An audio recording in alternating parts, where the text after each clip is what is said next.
Mapagpalang araw po sa ating lahat. Ito ang RC Lagalan TV. Kalag, panibagong araw, panibagong vlog at panibagong adventure na naman ang ating gagawin sa araw na ito. Mga kalagalag, kung bago ka pa lang sa aking channel, huwag mong kalimutan na mag-like, share, subscribe at pindutin mo na rin yung notification bell para lagi kang updated sa mga video kong i-upload. At ngayong araw mga kalagalag, tayo muling mag-alagalag sa pamamagitan ng pagbabike. At tayo ay may update ngayon mga kalagalag. So pasyalan natin itong ginagawang kalsada dito sa may Armenia banda, na tatagos yan dito sa papunta sa New Clark City din. So yun yung ating i-update ngayon. Lon! Oh! At titignan natin kung saan lulusot hanggang saan na nakaabot ang kalsadang yan. So samahan nyo ako mga kalagalag, huwag kayong bibitiw hanggang sa huli. Yan, so let's go. Maraming mga tupad dito. Uy, may tumatawid na mga kalagalag sa Balanti. Tingnan nga natin, mukhang mababaw na yung tubig.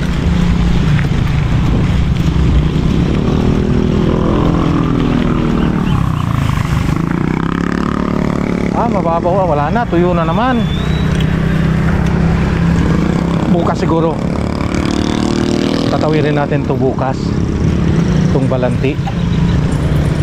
Tatawid tayo sa ilog bukas. Yan, so wala nang tubig, tuyo na. Yan mga kalagalag, tuyo na yung ilog. Bukas na lang natin papasyalan ito, dahil lang naka program sa atin ngayon is yung kalsada na ginagawa dyan sa malapit na sa Armenia.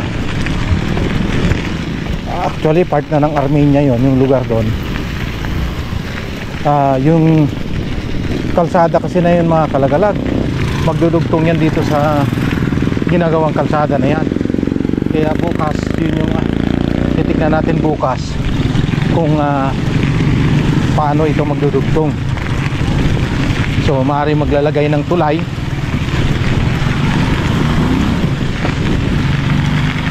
sa lugar na ito kasi halos patapos na sila doon, at parang wala nang hindi na nila pinapahaba parang hanggang dyan na lang yung ginagawa nila.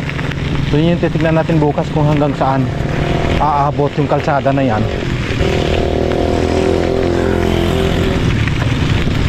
So samahan nyo lang ako mga kalagalag at tayo ay mag-update ngayon. Gamit pa rin natin itong bike para double purpose. Nag-vlog na tayo, nakapag-exercise pa. Yan mga kalagalag, gamit na tayo sa Barangay Armenia.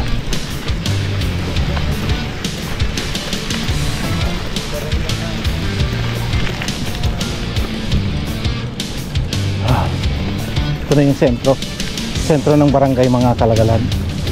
Kasi itong Armenia, napakaraming sitio ito Yung kabila dyan sa ilog, part pa yan ng Armenia, sitio Armenia.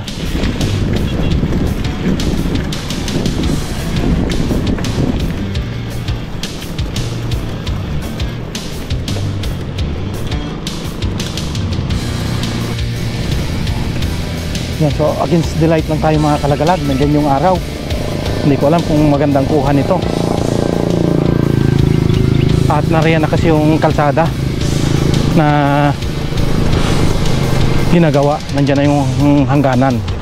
At yan, hindi ko alam kung saan banda itatagos dito, kung saan itatagos yung kalsada na yan na ginagawa dyan. Pero yung kalsada na yan, magdudugtong yan dun sa ginagawa dun sa Balanti. Karamihan yun lang yung hinala ko.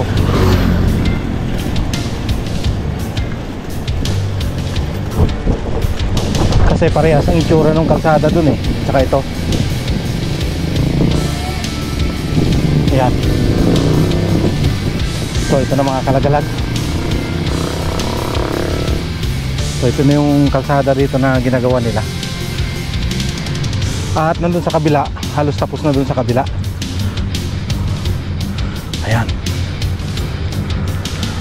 So, ayan, so nagsisemento na rin sila. So sinasemento na yung kalsada. Ayan. So tuloy-tuloy yung construction. So, hindi natin alam kung saan ang tagos nito. No, hindi kung saan, kung idadaan ba dito sa kalsada or gagawa sila ng panibagong kalsada. So ayan, no, napakaganda po yung ng ginagawang kalsada na ito. So napakalapad nito mga kalagalag ang kalsadang ito. Ayan. So titingnan din natin yung kabila dun, yung kabilang kalsada. Yan. So tuloy lang tayo dito sa kabila mga kalagalag. At silipin din natin yung dulo nito. Yan. So malapit lang. Yung napakaganda nitong lugar natin kung matapos yung mga kalsada na yan. So napakaganda yung ginagawa ngayon. At siyempre kung dahil sa mga kalsada na yan, magtataas ang value sa mga lupa dahil sa mga gandang kalsada na yan.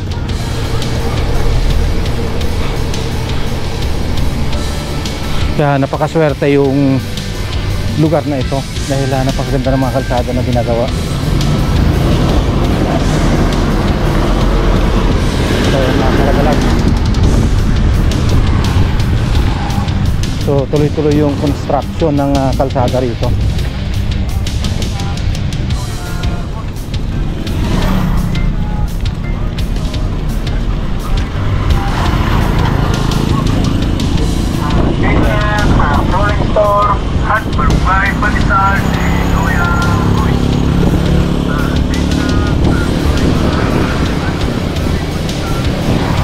Ayan, so maaaring maglalagay sila ng tulay dito mga kalagalag.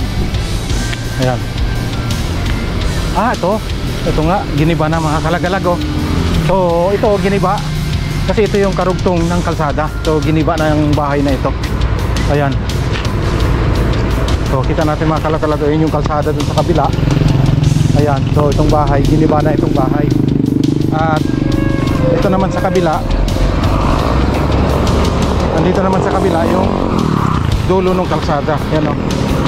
So ito yung dulo. O ito yung papunta doon sa San Carlos. Ayan. So tuloy-tuloy yung pagko-construction nila at maaaring lalagyan ng tulay dyan sa irrigation. At itong bahay na ito, wala, sinira na. At ito yung tatagusan ng kalsada. So ayan, tingnan pa natin ito. Ikot tayo mga kalagalag.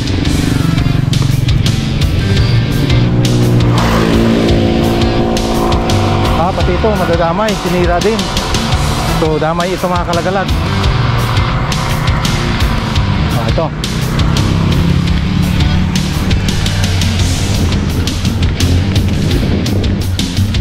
So ayan. So ito yung construction dito na kasalukuyang ginagawa. Ayan, so tuloy-tuloy yung pagpapalapad ng bagong kalsada. So napakainam pagka natapos na yan. So napakaganda mga kalagalag. So napakaswerte yung mga naninirahan dito sa palibot ng kalsada na ito dahil sila po yung unang makikinabang sa napakagandang kalsadang ito. At siyempre tataas yung value ng mga lupa na naririto. So ayan, kita naman natin mga kalagalag, oh, talagang napakaganda. So sulit. So yun na lang yung patagos doon, hindi natin alam kung saan. So abangan natin yan mga susunod na araw kung hanggang saan ito tatagos. So dito yan mga kalagalag sa Armenia, Tarlac City, no? Yun yung kalsada na ito na projected na magdudugtong doon sa ginagawa sa Balanti. Maaari mga kalagalag yan yung nalulusutan kasi wala pong ibang kalsadang ginagawa maliban doon sa Balanti na ginagawa nila. Then magdudugtong papunta din dun sa New Clark City, papunta dun sa Cuangco Road. Na pagdating natin dun sa Cuangco Road, marami na siyang lusutan. So pwede nang dumiretso sa monasteryo, sa Kapas, pwede rin papunta ng Kapas sa bayan, or sa Concept, or sa Kamiling, or Pangasinan. So napakagandang alternate na daan pag ito ay natapos. Ayan, napakaganda. Ang lawak, ang lapad.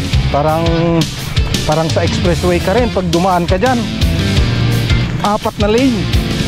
Tapos mayroong bike lane, may jog lane. Napakaganda. Parang nasa New Clark City ka pagka nadaanan mo yung kalsada na yan. Napakaganda. So ayan, solid yan mga kalagalag.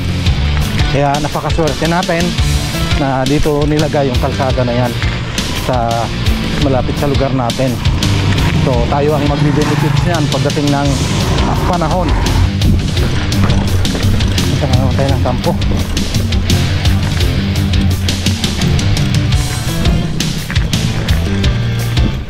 Oh,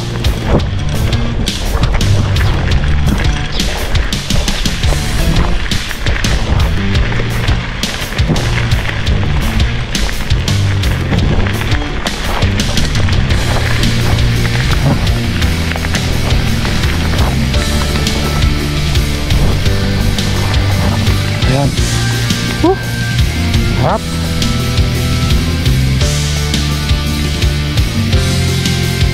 So mga kalagalag, andito na tayo ngayon sa area ng kampo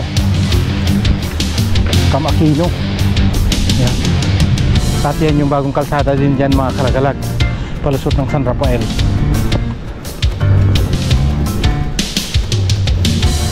So dito na natin putulin mga kalagalag itong ating pag-vlog. At muli, ako'y nagpapasalamat doon sa mga nag-like, nag-share, nag-subscribe sa aking channel. Maraming salamat sa inyo sa inyong walang sawang suporta. God bless at ingat sa tayong lahat. Salamat po.